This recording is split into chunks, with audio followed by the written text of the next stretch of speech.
За сайн байна. Кензо байна. За та бүхэндээ recurse гэж юу вэ гэдэг талаар одоо өөрийнхөө чадлаараа тайлбарлаж бодлоо. За энэ маань болохоор эхлэн суралцсны зорилго учраас хүн бүхэн нээлттэй. За би бол энийг тайлбарлахдаа өөрөө мэддэг энэ JavaScript хэлэн дээрээ биш тайлбарлах болно. Тэгэхээр та JavaScript бас хальт мэддэг байвал зүгээр мэдгүйсэн ч гэсэн санаа зовтгоо. За recurse гэж юу вэ? Тэгэхээр яг бодит амьдрал дээр ер нь recurse-ийн ямар жишээ байна гэдээ хайгаад үзлээ л дээ. Тэгэнгუთ бидний одоо сайн мэдэх энэ Matryoshka гэдэг хүүхэлтэй байна. За энэ бол яг recurse-ийн бас нэг сонгогдсон жишээ болж чадж байгаа юм. Яагаад тэгэхээр энэ Matryoshka маань дотроо өөрөөгөө ингэж агуулсан байдлаар оршин байдаг шүү дээ. За бас нэг жишээ бол одоо бидний үзэх дуртай Matrix гэдэг кинон дээр Agent Smith маань болохоор ингээд маш олон хувилсан байдаг, өөрөөгөө хувилсан байдаг. Энэ бас recursion-ийн жишээ болж өгч байгаа юм. За Inception гэдэг кино байна. За Inception дээр яадаг вэ гэхээр хүмүүс зүүдэн дотроо зүүдэлдэг шүү дээ, тэ. За энэ бол recursion-ийн одоо хамгийн гол шин чанар юм л да. За тэгэхээр компьютерийн шинжилгээ ухаанд recurse-ийг юу гэж томьёолдог вэ гэхээр за яг хуу хошин байдлаар бид нэр юу гэж хэлдэг вэ гэхээр recurse гэж recurse хэлнэ гэж хэлдэг. Тэгэхээр энэ болохоор яг өөрөө өөргөө дууддаг тийм функц хэлээд байна л да. Өөрөө өөргөө дууддаг. За гэхдээ зөвхөн өөрөө өөргөө дууддаг байхаар зогсохоогүй юу гэдгийг чинь харъя. Одоо JavaScript дээр бид нэг ийм функц бичээд үзье те. Recurse гэдэг функц бичээд үзье л да. За тэгэх юм бол function recurse гэдэг функц бичээд ажиллаж үзье те. Recurse гэдэг функц ажиллах нь юу? Тэгсэн чинь ажиллахгүй нэг юм алдаа гарч ил да. Maximum call stack size exceeded гэдэг. Тэгээд Chrome-ийн одоо console-ыг нээж агаад энэ бас саний функц бичээд үзсэн чинь бас яг ижлэн юм алдаа гарт юм байна. Тэгэхээр юу гэсэн үг вэ гэхээр бид нар recurse гэдгийг ярихаас өмнө ихтэй нэг call stack гэж яг юу болох талаар ярих хэрэгтэй болчихж байгаа. За call stack-ыг ярихаас өмнө ихлээд stack гэж яг юу болох талаар би ярих гэж бодож байна. Тэгэхээр компьютерийн шинжилгээ ухаанд бол stack гэдэг бол бас маш тийм хүмүүс ашигладаг тийм өгөгдлийн бүтэц байгаа. Stack, queue, tree, graph гэх мэтлэн энэ өгөгдлийн бүтэцүүдийг ашиглаж байгаа. Тэгээд stack-ийн бас амьдрал дээрх жишээ бусдаас яг ялрахтаа өөр тал нь яг юу юм бэ гэхээр за энэ одоо sub бол яг нэг stack юм л да. Тэгэхээр энэ sub руу бид нэр бөмбөг хийхдээ зөвхөн дээрээс нь л хийн одоо өөр газараас хийх боломжгүй. Тэгээд энэ та энэ дундтлын бол доотлын одоо бөмбөгийг одоо авахын тулд яах вэ? Дээдлийн хамгийн дээдлэлд байгаа бөмбөгийг гаргаж иж одоо энэ хоёр бөмбөг авдаг шүү дээ, тэ. Тэр бол яг stack-ийн бас яг үндсэн шинж байгаа юм л да. За дараагийн нэг шинж чанар бол энэ контейнеруудыг та одоо ингэж өргөхөөр бол яг хуу дээрээс нь доороос нь дээр нь гэж давхарлаж өрнө, тэ. Тэгээд дундаас нь бол энэ авах боломжгүй шүү дээ. Дундаас нь авахгүй. Энэ хамгийн доотлын энэ контейнерыг авахдаа яах вэ?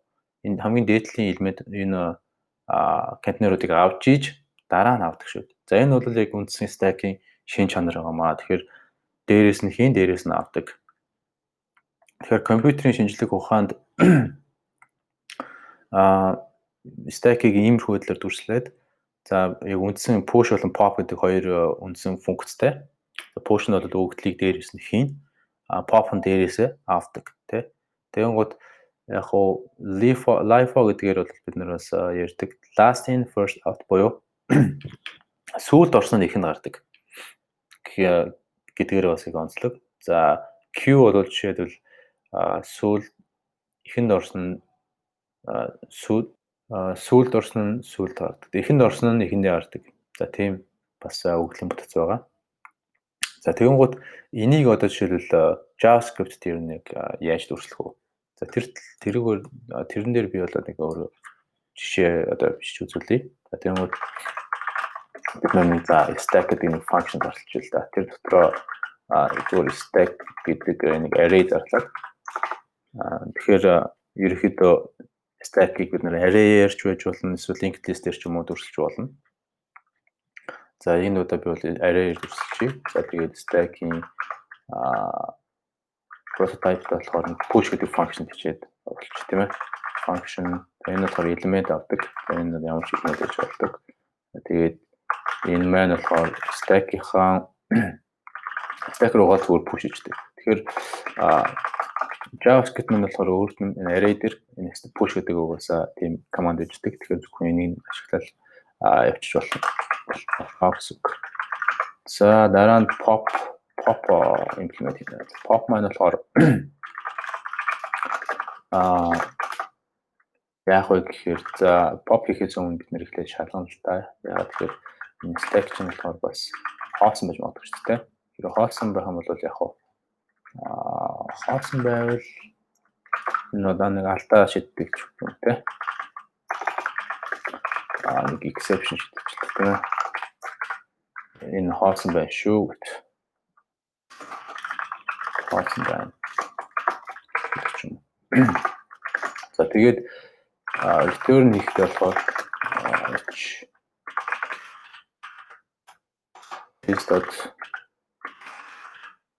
pop хийгээд return хийчих.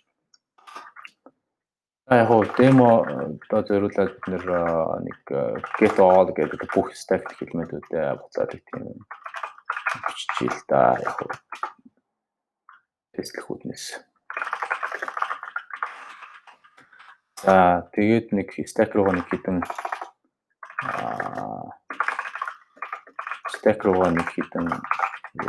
хийгээд үзье. Бүгд хийгээд үзье те. Stack.push. За нэг хүний нэр ч юм уу. За bolt гэдэг нэг хүний нэр хийгээд үзье. Bolt гэдэг хүний нэр хийгээд за дараа нь дахиад нэг хүн хинчээ. За өнөрөө гэдэг хүний нэр бичээ. За тэгээд энийг console хийгээд харчнаа. Энд дээр маань юу яваад. За дараа нь stack-аас нэг pop хийжтэй. Pop хийгээд тэгээд бас console хийж. Тэнгууд яг тэгэхээр new харагдах бол гэдэг байна. За тэнгууд дахиад нэг push хийгээд үзэл та. За ийшээгээ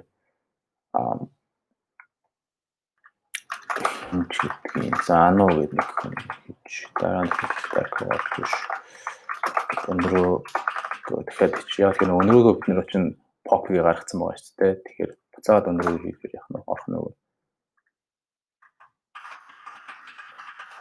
За тэгээд stack хийгээд л та. Ингээд command хийсээр харахаар яах нь. За эхлээд бид нэр bolt өнрөө хийстэй. Bolt өнрөө хийсэн орсон байна. Дараа нь pop хийсэн чинь өнрөө байхгүй болсон байна. Тэгэхээр яг энэ баруун талаас нэмэгдээд баруун талаас ашиглаад байгаа юм байна л да. Тэгээд ануу өнрөө хоёр нэмсэн чинь ингээ баруун талаас орсон байна тий. Тэгэхээр энэ stack-ийг бид нэр JavaScript-ээр компьютер төрөлхтөө энэ array ашиглах юм бол зөвхөн баруун талаас нь нэмээд хасаад хахад энэ маань stack болоо хөрчих нэ.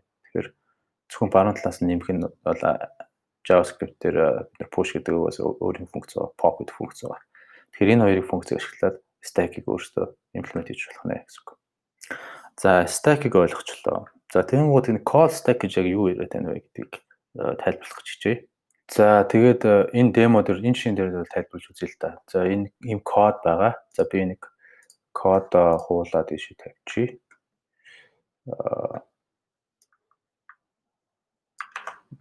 За ийм код байгаа. Тэгэнгүүт бид нэр одоо жишээлбэл энэ A гэдэг функцийг дуудлаа гэж бодлоо та. Тэгэхэд яг та юу энэ console дээр яг юу хэлэх бол юу гэж бодож байна. За A маань болохоор эхлээд A гэдэг функц маань болохоор A-гийн эхлэлтэй тэгээ B-гээ дуудаад A-гийн төгсгөлтэй. За B нь болохоор B-гийн эхлэлтэй C-гээ дуудсан B-гийн төгсгөлтэй. Тэгээд C нь болохоор яасан гэхээр эхлэл болон төгсгөлтэй. Тэгэхээр яг ер нь яг ямар байдлаар хэвлэгдэх бол. За бүгдээрээ command-ээс дараад хэвлээд үзье. За тэгсэн чинь яасан бэ гэхээр эхлээд A-гийн эхлэл хэвлэгдсэн байна. Тэгээд дараа нь B-гийн эхлэл хэвлэгдсэн байна. Тэгээд C-гийн эхлэл хэвлэгдээд дараа нь C-гийн төгсгөл. Дараа нь B-гийн төгсгөл тэгээд A-гийн төгсгөл хэвлэгдсэн байна. Тэгэхээр энэ дээр яг юу явагдчихваа гэдээ үзэхээр би энэ ч нэг жижигхэн анимашн хийсэн байгаа. Тэрэн дээр болохоор за энэ call stack гэж бид нарт цаана JavaScript-ийн цаана гэдэг бид нарт харагдахгүйгээр байж идэг. За тийш бид нар A гэдэг дуудангууд яг A-гаа хийчихнэ. console logo дуудангууд console logo хийгээд за энэ хэрэгжээ дууссан учраас гарах чинь stack-аас дараа нь B гингууд яг B-ийг хийгээд console logo дуудлаа. Console logo энэ хэвлж дуусаад эндээс бас гарах чинь stack-аас pop гэдэг гарах чинь тий. C-гээ дуудахдаа яг push хийж чинь. Тэгэнгүүт console logo push хийгээд энэ хэвсний дараа яг console logo pop гэдэг гарах чинь. За дахиад C-г төгсгөл орж ирлээ. Тэрийг pop гаргалаа. Тэгээ C дуслаа тэгвэл яг. Тэнгуут C дуусангууд C-гээ бас гаргаа ичиж байгаа байхгүй юу? За тэгээ дараа нь яаж буцаад нөгөө C дээр очиод C-ийн B-гийн төгсгөлөө хэлж байгаа байхгүй юу? За B дуусангууд яах вэ гэхээр буцаад нөгөө нэг B-ийн дараагийнх нь мөртлөөгөө очиждаг байна л да. Тэгэхээр энэ одоо үйлчлэгийг ер нь бол нэг call stack-ийн тусламжтайгаар хийж байгаа гэсэн үг. Тэгэхээр ийм stack байхгүй бол бид нэр ингээд шууд C-ийн төгсгөл дээр очиод шууд ингээд дуусчихна гэсэн үг. Тэгэхээр энэ stack call stack бол одоо маш хэрэгтэй. Энэ ойлголттой байна. За call stack-ийг мэдчлээ, stack-ийг мэдчлээ. За тэгэнгүүт одоо recursion гэж яг юу юм бэ те? Recursion-ыг бол хүмүүс энэ factorial гэдэг жишээн дээр бол маш их авч ашигладаг. За жишээлбэл factorial 6-гийн factorial нь яг юу гэсэн үг вэ гэхээр 6-аас одоо 1 хүртэлх 6 5 4 3 2 1-ийн үржүүр байгаа те. Тэгээд 7 0 гарч байна. Тэгээд 5-ын factorial болохоор 5 4 2 1-ийн үржүүр байгаа те. За тэгээд эндээс ингээд хараад байхаар нэг юм анзаарахтан те. За 6-гийн factorial чинь ер нь юу юм шүү?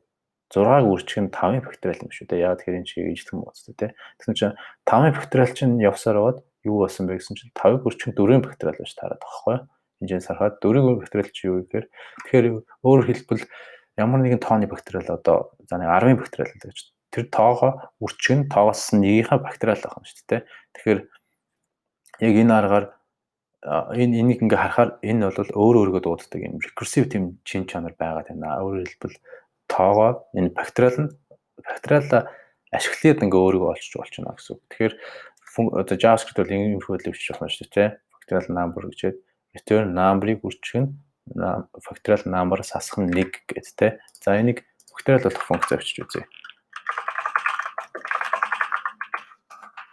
За number үржих. За return готал number-а нөгөө factorial-аар үржүүлчихлээ те. Number-аас хасах 1 гэж үржүүлчихлээ. За тэгээд console log хийхдээ бид нэр factorial-ийн за нэг 7-гийн 6-гийн factorial болох те. За энэ хэд ах нь энэ ажиллах нь үзэгдэх юм. За тэгсэн чинь нөгөө нэг call stack extension exception гарчлаа те. Энэ алдаа гарчлаа. Тэр нь яагаад гарчив? Яагаад гарчив гэдээ үзсэн чинь уулын 6-гийн factorial чинь нэг 7 зорох хэрэгтэй. Тэгсэн чинь 6 өрчин 5 өрчин 3 өрчин 1 өрчин гэдэг ингээ явсаар аваад энэ хасах 1 0 хасах 1 хасах 2 хасах 3 гэдэг ингээ хязгааргүй явцсан. Энэ хасах хязгааргүй хүртэл ингээ явцсан шүү дээ. Тийм учраас энэ ч нөгөө нэг stack одоо энэ sanitary stack-ийн call stack-ийн алдаа гэж болохоор ерөөдөө stack overflow гэж одоо хүмүүс нэрлэдэг. Stack overflow гэдэг одоо нэрлэлтэй. Тэгэнгүүт одоо бидний хамгийн сайн мэдэх Stack Overflow сайт маань болохоор эндээс энэ одоо асуудлаас болоод энэ асуудлыг нэрлэлцэн л байгаа байхгүй юу. Тэгэхээр энэ лого нь хүртэл яг тэгж харагдаж байгаа ч энэ stack ингээд гараа авчижээ. Хитэрчжээ гэсэн. Тэгэхээр за энэ функц маань ажилтдаг юм байж. За энэ чинь бол өөрөөр дуудаж байгаа функц гэдэг recursive функц гэдэг ажиллахгүй байдаг. Тэгэхээр нийгэм дутаад байна надаа. Юу дутсан бэ гэсэн чинь биднэрт нэг зогсоох тийм нөхцөл байхгүй болохоор хязгааргүй татаад байгаа байхгүй юу. Тэгэхээр за нэгийн factorial чинь 1 юм байна. Тийм учраас бид нар яг нэгтэд number нь хэрэв нэгтэд зүг юм бол шууд 1-ийг буцаачих хэрэгтэй байна. Тэгэхгүй ингээд number чинь хасах 1 хасахсаар хүртэл яваад байгаа шүү дээ. Тэгэхээр 1-ээс хэрэв бага ингээд ороод ирэх юм бол 1-ийг буцаах юм. Тэгэхээр энэ бол зогсоо нөхцөл буюу одоо англиар base case гэж ярьдаг. Base case нь бол явчихж байгаа. Тэгэхээр биднэрт ер нь яг юу чинь за би энэ чинь нөгөө төгсөх нөхцөл бичиж л тэ. Тэгээ number нь 1-ээс бага гэдэг зөв юм. Return 1 шүү дээ. За ингээд одоо control-ээс дарсан чинь 720 гараад ирчих тэ. За зүг байна. За эндээс 5 гэхэд 120 гарах хэрэгтэй. За зүг байна. Тэгэхээр factorial recursive функц чи яг юу юм бэ? Цаанаа бол ер нь юу гэсэн үг юм бэ гэхээр за өөрийгөө дууддаг байх хэрэгтэй. За ямар нэгэн байдлаар доотлол нэг удаа өөрийгөө дууддаг байх хэвээр. За 2 3 ч гэж болно. Хамгийн гол нь зогсоох нөхцөл бас ядаж нэг байх хэвээр байхгүй юу? Тэгэхээр recurse функц маань болохоор өөрийгөө дуудах хэвээр, ийм зогсоох нөхцөл байх хэвээр. За энэ хоёр юмнаас л бүтдэг байх нэ гэсэн үг. За тэгвэл энэ саяны түрүүчийн функцийн хувьд болохоор зогсоох нөхцөл нь бол энэ хэсэг байх нь өөрийгөө дуудах хэсэг нь бол энэ хэсэг байх тий. Хэрэв өөрийгөө дуудахгүй бол эн чинь бас юу биш болчих жоох байхгүй recurse биш болчих жоох байхгүй юу. Хэрэв ямар нэгэн зогсоох нөхцөл байхгүй бол бас алдаа гарна тий.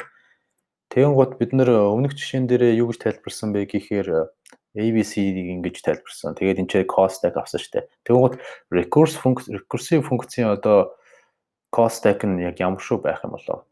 Recursive функцийн call stack нэг бас ямар ч ялгаагүй энэ түрүүчийн нэг ABCD маань энэ нэмэгдсэн бол энэ ч factorial маань л нэмэгдээд байна гэсэн үг. Тэгээд энэ нэмэгдсээр аваад хязгааргүй ингээд явна гэсэн үг тий. За тэгээд энэ ер нь нэг ингээд за factorial 3-ыг дуутахад бол factorial 2-ыг болох хэрэгтэй. 2-ыг болоход бол 1-ийг болох хэрэгтэй. Ингээ яваад. Тэгэн гот хизээ ер нь одоо зогсох юм бэ гэхээр яг хуу браузероос хамаарат бас янз браузероос хамаарат зарим нь одоо 1000 ширхэг 1000 одоо энэ call stack нь 1000 хүрээ дүүрдэг ч юм уу. Эсвэл зарим нь одоо 200 мянга хүрээ дүүрдэг ч юм уу. Ингээ янз байдаг учраас аль болох одоо factorial баг 1000-аас дотогш одоо тийм давталтан дээр ашиглавал их зүгээр. За тэгээд ямар нэгэн танд одоо ямар нэгэн recurse функц бодох тийм шаардлага гарлаа гэх юм бол ийм recursion tree гэдэг ийм зургийн зураад ингээд бодох гээд үзэх хэрэгтэй. Зургийн зураад бодох гээд үзэх юм бол илүү ойлгомжтой, илүү хэлбэр болоод өөрөө ч гэсэн ойлгоод илүү яа. Тэгэхээр одоо factorial 3-ыг болохын тулд яаж вэ? 3-ын үрчинд factorial 2-ыг болох юм байна. 2-ын үрчинд factorial 1-ыг болох юм байна гэх мэтлэнгээр за нэгийг factorial 1 нь болохоор 1 шүү дээ тий. Тэгэхээр энэ 1-ийг буцаачна. Тэгвэл factorial 2 маань болохоор юу гэхээр 2-ыг үржих нь 1 гэж аваад буцаачиж. Тэгвэл 2-ыг үржих нь 1-ийг 3-аар үржүүлээд яг энэ хариу маань гарах нэ. Тэгэхээр нэг 6 гэж гарах нэ. Түрүүч нэг ABC гэдэг чигээ бас ингэж зурах юм бол ингэж бас зурж болно тий. Бичиж болно тий. Factorial 3-ыг болоход бол factorial 2-ыг дуудана. Factorial 2-ыг нь бол factorial 1-ийг дуудана. Тэгэхээр яг энэ чинь нэг бас цаана дахиад stack ингээд явагдаж байгаа. Энэ жишээнээс бол бүр улам харагдана гэсэн. Тэгээ түрүүчийн хэлсэн нөгөө limit дээр бол нэг хүн болоор ингэж туршилт хийж үзсэн юм байна л да. Ийм функц ашиглаад гэтэл за Chrome-ийн 51 дэх хөлбөр нь 41000 одоо ширхэг stack одоо элемент нэмсэн чинь дүүрсэн байна тий. 41000 ширхэг одоо Internet Explorer 10 нь болохоор 20000 ширхэг ч гэдэм үү. Тэгээд янз бүрийн байдаг нэ. Тэгэхээр тийг анхаарах хэрэгтэй. Тэгээд энэ recursive бол давталтын аргаар бодож болдог. Ямар ч recursive давталтын аргаар бодож болдог. Ямар ч давталтыг recursor бас хийж болно. Тэгэхээр энэ factorial маань бол ерөөхдөө энэ давталтын аргаар бодож болдог болохоор ямар нэгэн байдлаар энэ ч нэг call stack гэсэн ойлголт байхгүй. Энэ бол зүгээр хоёр хэсэгч ашиглаад бодож байгаа байхгүй. За энийг бид нар бүгдээр бичээр үзье. За тэгвэл яах вэ гэхээр factorial маань hot гэдэг нэг авчи. Тэр нь тэгээд I маань болохоор 2-оос эхлээд number хүртэл давтаад үржүүлээд очно гэсэн үг. За энэ үе 5-ын factorial маань 500 гарч тий. За нэг 6 болоод үзье. 700 гарч тий. За тэгэхээр энэ чи call stack байхгүй болохоор яг үгүй зай бас хэмжиж байгаа байхгүй юу? За call stack дээр болохоор тэр цаана одоо JavaScript маань биднэрт харагдахгүйгээр ингээд цаанаа зохион байгуулж байгаа нэг stack байгаа шүү дээ. Тэр stack маань ингээд нэг өдөр их юм бодох юм бол ингээд дүүрчдэг. Тэгээ цаанаа ингээд байж лээ гэсэн үг. Тэгэхээр яг иймэрхүү зүгээр давталт ашиглаж байгаа нөхцөл ямар нэгэн stack ашиглахгүй учраас энэ бол зайны хувьд бол маш их хэмнэлттэй тий. Memory-ны хувьд бол маш их хэмнэлттэй тийм байнамаа. Тэгэхээр ер нь хизээ одоо recursive ашиглах. Хэрвээ давталт ашиглаад ингээд recursive бодоод байх юм бол одоо барыг зүгээр дан давталт ашиглаад байвал яасан гэж бодож иж магадгүй. Тэгвэл recursive бас ашиглах зайлшгүй шаардлагатай тиймэрхүү тохиолдол байна. За мод утастай өгөгдөл дээрх алгоритм дээр бол бид нэр айл болох одоо recursive ашиглууд илүү ойлгомжтой. За уншихад ч гэсэн ойлгомжтой, бичиглэлийн хувьд ч гэсэн маш богинохон бичиглэлтэй тийм болдог. За мөн backtrack-ийн алгоритмууд байна. За мод бүтцтэй гэхээр одоо ер нь ямар хөгжлийг хийлээд байгаа юм бэ гэхээр за ер нь бол нэг иймэрхүү амьдрал дээр бол бод амьдрал дээр бол бид нэр модыг доороос нь дээш нь төсөөлдөг шүү дээ, тэ үндсэн доороо байдаг. Гэтэл яг нэг компьютер шинжилгээ ухаан дээр болохоор дээрээсээ эхэлдэг. Бид нар ингэж төрсөлдөг байгаа. За модыг ингээд дүрслээд ингээ хараад исэн чинь энэ ч болохоор бас recursive шин чанар байгаа байхгүй тий. Ингээд хахад түрүү чинь нөгөө Matryoshka-гийн Google-д дээжлэх юм бас иймэрхүү шинж байгаа юм л та. За тэгээд мод ч бас зөвхөн нэг тийм ирээлжсэн сараалжсэн биш. Ингээд зөвхөн нэг иштэй ингэж яваад хахаар энэ array ч гэсэн ер нь бол бас ингээд энэ massive маань linked list маань ч гэсэн өөрөө ингэж бас модны нэг мод бас байж болохоор ингэж харагдаж байгаа юм л та. За мөн одоо энэ төөрдөг байшингийн одоо бодлогыг бодохдоо бид нар бас юм мод гэж үзээд тэгээд нөгөө модын backtracking ч юм уу богино замын бодлогын аргаар гэж recursor боддог шүү дээ. За өөр одоо бидний илүү ойрч check юм бол энэ файлын систем байна. Файлын систем нь бол тэр чигээр мод байгаа. За энэ дээр одоо жишээлбэл үг гэдэг энэ bacon гэдэг фолдер дотор байгаа бүх файлын нийлбэр хэмжээг нь X-тэй харьцуулаад тэгээд ихийг нь олдог ч юм уу те аль нь их байна эсвэл одоо энэ хамгийн гүнзгий одоо хамгийн их одоо фолдертой фолдер нь юу байж гэх юм уу тэр тиймэрхүү одоо алгоритмыг бол recurse ашиглаж бичүүлэх зүгээр. За мөн мод бүтцтэй өгөгдөлд юу орох вэ гэхээр нөгөө JSON object-ууд бас орно те энэ бол тэр чигээр мод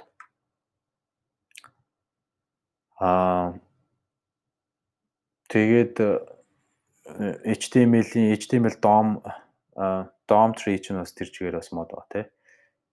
Тэгээд энэ хоёроос тэгээ бос тохиолдолд яг юу яах юм бэ гэхээр за ер нь бол давталтай ашигла дээр ашиглаад тэгээд аль болох давталтаараа ботчвол их зүгээр. За хүмүүсийн бас их авах дуртай жишээ бол Fibonacci тоог энэ recurse дээр бол их авдаг. За Fibonacci тоо гэж яг юу вэ гэхээр эхний хоёр тооны нийлбэр нь одоо эхний хоёр тоо бол 1 байдаг. Тэгээд тэрнээс цаашаа нь бол эхний хоёр тооныхоо нийлбэрээр явчихдаг. Тэгэхээр 2 бол юу гэдэг 1-1-ийн нийлбэр, 3 нь болохоор 1-2-ын нийлбэр, 5 нь 2-3-ын нийлбэр хөвчлэнгээр энэ хязгааргууд хүртэл явдаг. Тэгэнгუთ эндээс бид нэг юм анзаарах юм бол ер нь энэ одоо 7 дахь нь одоо жишээлбэл 13 байна шүү дээ. Энэ яаж гарсан гэхээр 6 дахь дээр 5-ыг нэмж гарч байгаа ч дээ. Тэгэнгუთ 6 дахь дээр 5-ыг нэмэхээр ийм том гарч байгаа байхгүй юу? Fibonacci-гийн n нь Fibonacci n-ээс 1 дээр n-ээс 2, Fibonacci n-ээс 2-ыг нэмэхээр гарч байгаа байхгүй юу? Тэгэхээр энэ бол өөрөө дуудаж байгаа нэг хэлбэр учраас recurse-сээр бол бодож болох нэ гэж харагдаж байгаа тийм үү? Тэгээд recurse дээр бол recursive функц дээр ямар шаардлага байдаг вэ гэхээр өөрийгөө дуудах хэрэгтэй, зогсоох хэсэг хэрэгтэй шүү дээ. Тэгэнгუთ энэ одоо томьёоны энэ функц маань зогсоох хэсэг нь юу вэ гэхээр Fibonacci 1 болон 2 нь нэгдээ тэнцэх байх хэрэгтэй байна. За тэгвэл одоо энийг яг саяныхаар ингээ бодоод үзье л та. За function fib гэдэг энэ чинь number гэж байна. Тэгвэл number маань болохоор нөгөө 2-оос 1 юм уу эсвэл 2 байх юм бол шүү 1-ийг батж байхгүй юу? За number маань 0-ос 1-ээс бага байх юм бол 0-оор бичиж байна. За бусад нөхцөл яах вэ гэхээр return fib number minus 1-ээс number-аас 1-ийг хасаад Fibonacci-г олоод number-аас 2-ыг хасаад Fibonacci-г олоод нийлбэр нь буцаачна гэсэн үг тийм. Тэгэхээр энэ бол ажиллах хэрэгтэй. Тэгэхээр жишээлбэл fib 6 гэхэд чинь 13 хүрэх хэрэгтэй шүү дээ. Энэ жишээн дээр чинь хэд вэ? 1 2 3 4 5 6 7 8. За 8 гэхээр 21 гарах хэрэгтэй тийм. За 8 гэхэд 21 гарах нь. 21 гарч байна. Гэхдээ саяныхаар ингээ бодохоор за бид нар жишээлбэл яг 1000 дахь Fibonacci-г олоход яг ямар асуудал гарах вэ? За эхний хэдийг бол маш хурдан ингээд олчих чинь. Тэгэнгүүт хоошоо нэг тоо ихсэх туссан бол маш удаан болж эхэлдэг. Яагаад гэхээр за бид нар Fibonacci 6-аг олохын тулд яах ёстой вэ гэхээр Fibonacci 5-ыг олох хэрэгтэй. Дараа нь Fibonacci 4-ыг олох хэрэгтэй шүү дээ. Тэгмээд Fibonacci 5-ыг олохын тулд яах ёстой вэ гэхээр Fibonacci 4-ыг олох ёстой, 3-ыг олох ёстой гэх мэтчлэнгээр нэг эдгээр чинь бүгдээр ингээ stack руу нэмэгдээ явж байгаа. Тэгээд хэрвээ энэ их тоох юм бол энэ мод чинь ингээд ийм маш их одоо хоёрын зэрэгээр ингээ өссөн тийм маш тийм том мод болох учраас компьютерүүд хэдэн тооцоолохын тулд энийг тооцоолохын тулд хэдэн жил зарцуулах юм гарна. Тэгэхээр бас нэг жижигхэн оптимайз хийх арга байгаа л да. Тэр нь болохоор за бид нэгэнт Fibonacci 4-ыг олцсон юм бол дахиад бид нар энэ 4-ыг олохдоо дахиад энэ 3-аа олоод 2-ыг олох шаардлагатай юу те. Тэгхгүйгээр зөв шууд 4-ийг л энэ олсон утгаа буцаачвал яасан бэ гэсэн тийм санаан дээр үндэслээд бид нар бас бодож болдог. Тэрийг болохоор ер нь бол memoization гэж яриад байгаа юм л та. Тэгэхээр memoization ашиглаж яаж бодох вэ гэхээр ингэж бодох нэ. Бид нар нэг тийм Fibonacci cache гэдэг нэг тийм object аваад тэр дотроо нэг өмнө олсон одоо энэ олсон одоо утгуудаа энэ чинь хадгалаад тэгээ тийшээгээ тэрийгэ буцаагаад байдаг юм л да. Тэрийгэ буцаана гэсэн үг.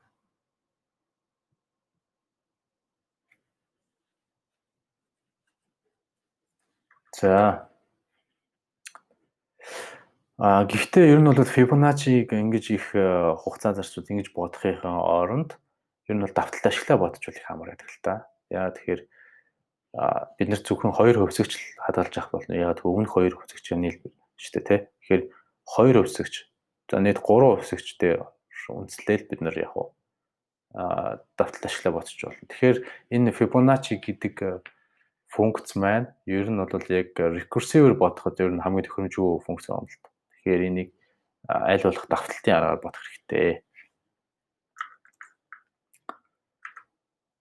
За тэгэхээр recursive гэж яг нь юу вэ гэдэг дүгнээд хэлэх юм бол recurse маань recursive-г ойлгохын тулд эхлээд call stack гэж юу вэ гэдгийг мэдэх хэрэгтэй. Call stack-ыг мэдхийн тулд эхлээд stack-ыг ойлгох хэрэгтэй болж байгаа тийм. Тэгэхээр та бүхэн stack гэж юу вэ гэдгийг мэдсэн бах, call stack гэж юу вэ гэдгийг мэдсэн бах. Call stack ер нь бол бидэнд харагддаг учраас нэг энэ өөртөө зурхаас нааш ингээд жоохон танихд хэцүү учраас өөртөө ингээд сайн зураад ийм болж байгаа шүү гэд ингээд явбал илүү ойлгомжтой болж ирнэ. За recurse гэдгийг нэг өөрөөргөө дууддаг функц гэж зөвхөн нэрлэж болохгүйгээр бас нөгөө зогсоох нөхцөлтэй байдаг гэдгийг бас марч болохгүй. За ямар нэгэн байдлаар нэгээс дээш тийм зогсоох нөхцөл байх хэвээр. За нэгээс дээш тийм нэг болон түүнээс дээш дуудах тийм өөрөөргөө дуудсан тийм функц байх хэвээр. За ингэж нөгөө recurse болох юм байна. За recurse ихэнх одоо recurse-ийг бол давталтуулын stack ашиглаад бодох боломжтой байдаг. Тэ? Түрүүчийн давтал ашигласан жишээнүүд дээр ч санагдсан байгаа. Давталт ашиглаж байгаа ч юм уу stack ашиглаж байгаа нөхцөл бол тийм түрүүчийн нөгөө stack overflow гэдэг тийм алдаа бол гарахгүй. Тэрүүгээр бас их даваа талтай. Гэхдээ recurse ашигласан бас ашиглах ёстой тийм тохиолдлууд байна л да. Одоо модны бүтцтэй тийм бодлогыг бодохдоо recurse ашиглахгүйгээр одоо зөвхөн давтал ашиглаж бодныг бол одоо маш их мөр код өччих юм уу маш complicated одоо маш тийм ойлгоход хэцүү тийм байдалтай болдог. Тэгээд recurse-ээр бид нар бол нэг хитгэн мөрөвчээд бодчихдог ч юм уу тиймэрхүү байдаг учраас заримдаа ингээд recurse-ийг ашиглаад амар тийм давуу талтай байд юм аа. Тэгэхээр ер нь бол тийм мод бүтцтэй өгөгдөл дээр энэ backtracking алгоритм дээр бол өвчлэн ашигладаг юм аа. За memoization ашиглаад одоо бас бодолтын цагийг бас хэмж болно. Тий. За энийг бол dynamic programming гэж яриад байгаа. Тий. За өнөөдрийн хичээл өнөр үзэмжлж байна. Баярлалаа.